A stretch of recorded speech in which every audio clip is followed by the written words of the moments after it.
Thank you guys so much for being here. We're Scaredycast. Oh. We'll just be throwing different questions at you. Great. Tony's going to start off. Oh, so I was watching the movie, and there's a scene where Bobby's about to show off.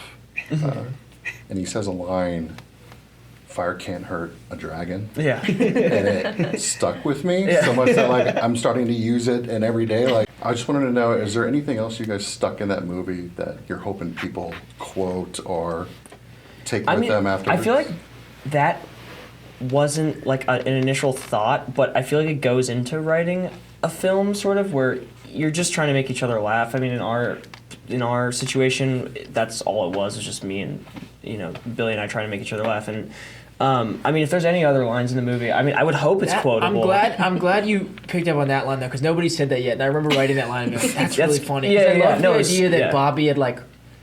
That's just like I don't know. I just loved him hyping himself up by saying that because it actually kind of does make sense. It's honestly kind of a cool thing to say, other than the fact that it's like super lame in the context. But no, I'm glad. Yeah, that's funny. I have one that might that only is make sense. also such a Billy. It's such a Billy line.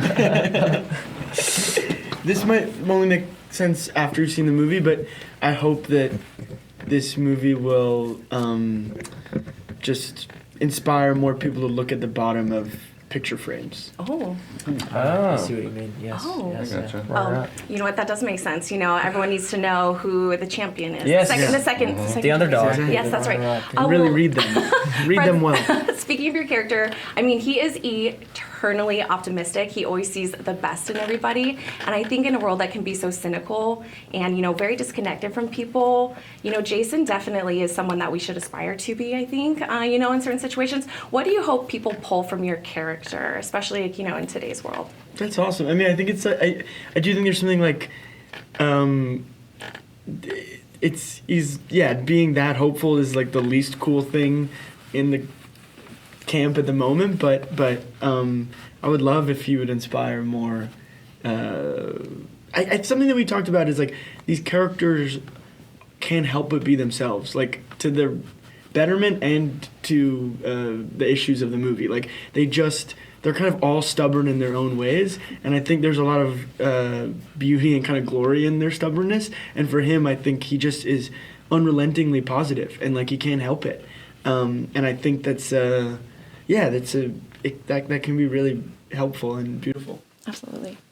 So you guys listed, there were 3 movies you guys said inspired you, was Bottle Rocket, Superbad, and Shaun of the Dead. So I wanted to know if there's any other movies that you guys watched when maybe you were younger that kind of inspired you more to, get into writing your own movie and everything. Absolutely, yeah. Swingers was a big one for me, and like had I have 5 years, no, more than 5, I guess, before we started. 7 years ago, had you have asked me like what I would think my first movie would be like, I would have thought it would have been something sort of like Swingers, because that movie just blew my mind when I saw it for the first time. So that's one that I think we haven't really talked about. That no, totally. Influential. I mean, also just the way that they made that movie is incredibly inspiring. It's a bunch of young filmmakers getting together and making something for nothing.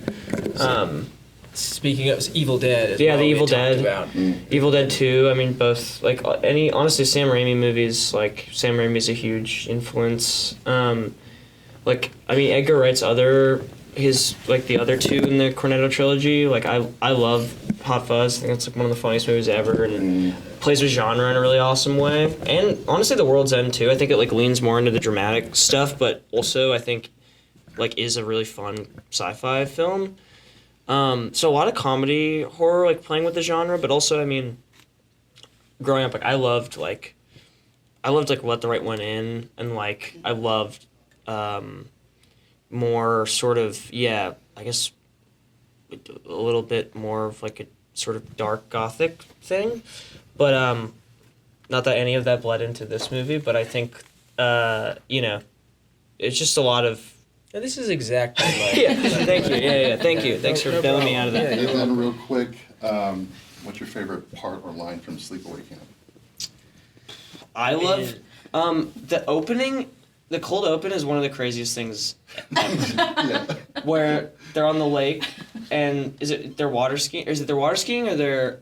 One person's water skiing. One person's water skiing, and and it's the most... It's so upsetting and insane, and the time cut to later, like just the way that first 5 minutes it's just the last 5 minutes of that movie and the first 5 minutes of that movie is so insane, and also the kitchen scene is insane with the chef. Mm-hmm.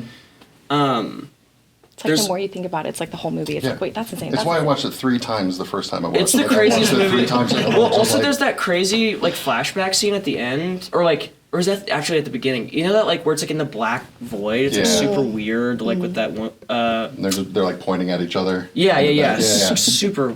Yeah, that movie's insane. But that movie's great. Like, really funny too. But yeah. I mean, I'd have to say the end.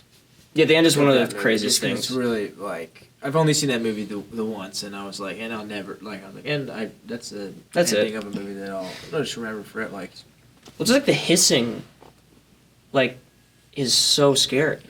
It's the hissing for me. Well, I think that's our time. Awesome. That's our time. Thank you guys Thank you so so much much. for being with Thank us. you. Yes. thank you.